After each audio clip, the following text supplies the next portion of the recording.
we're going to change gears and get into our rapid fire set of questions. So are you ready?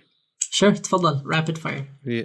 All right, very, very quick and easy one. Your favorite qari of the Quran. As someone who's gone so deep into the miraculous nature of the Quran, who would you say,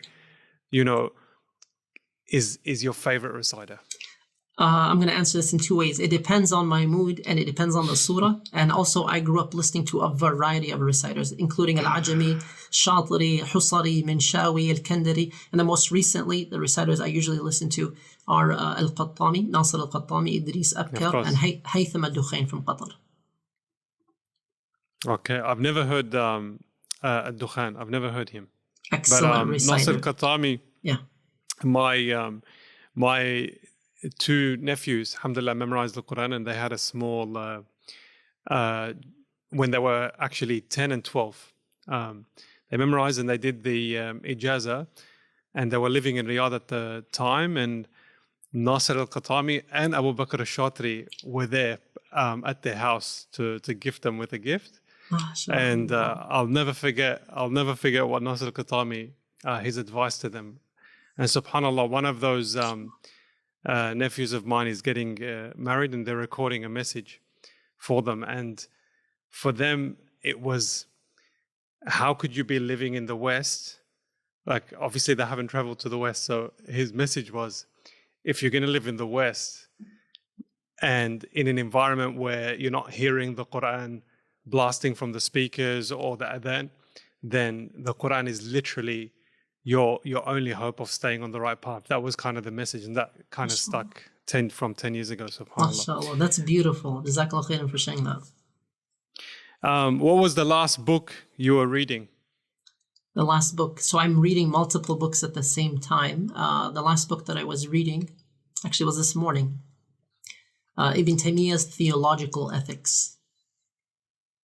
Man, serious. It's like such a different level. Of course, you're a Harvard graduate, so I wouldn't expect anything less. Jazakallah khair. If there was one person you could have dinner with who has passed away and it can't be the Prophet ﷺ, who would it be?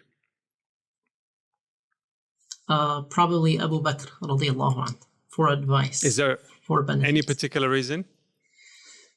Just because of his status as the greatest follower in this ummah, radiallahu anh, and also the knowledge that he would share, the advice that he would share.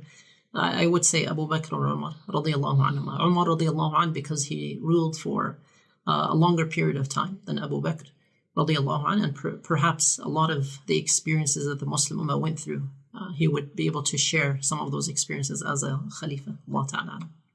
MashaAllah, Jazakallah khair. You're based in Michigan. You've got cities like Dearborn that are famous for Arabic food. Of course, as someone living in Sydney, I would say is probably second or third tier compared to Sydney Lebanese food. But what would you say if you had any recommendations? If I was to come and visit you, is there any particular restaurant or type of food that exists in your neighborhood that you would really want someone to taste? So initially it was mostly Lebanese food, by the way. So you probably enjoy it more than Sydney. Okay. And it started to change. It's very diverse now. We have a lot of, we have Iraqi food. Yemeni food has increased a lot recently, and it's really good. Oh, wow. Palestinian, Syrian as well, mashallah. But most importantly, if you were to come to Dearborn, I'd invite you to our house, inshallah ta'ala. Oh, inshallah, ya Rab. Consider it accepted, inshallah. One final question. I kind of think I have the answer to this, but if you had unlimited resources to put together the ultimate resource for the Muslim community, what would it be? If you had asked me this more than 5 years ago, I would say something like Yaqeen Institute. So may Allah subhanahu wa ta'ala reward Sheikh Suleiman and every single person who helped to facilitate everything that Yaqeen is doing.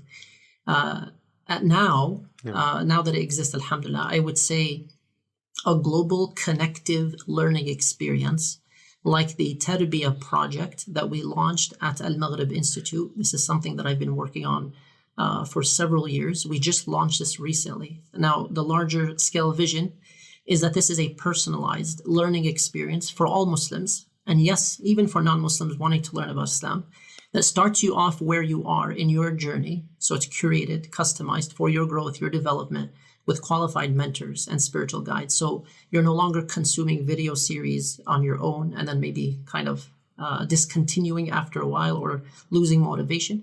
Rather, it's consistent levels and structures, 10, 15 people per group with a qualified spiritual guide or mentor.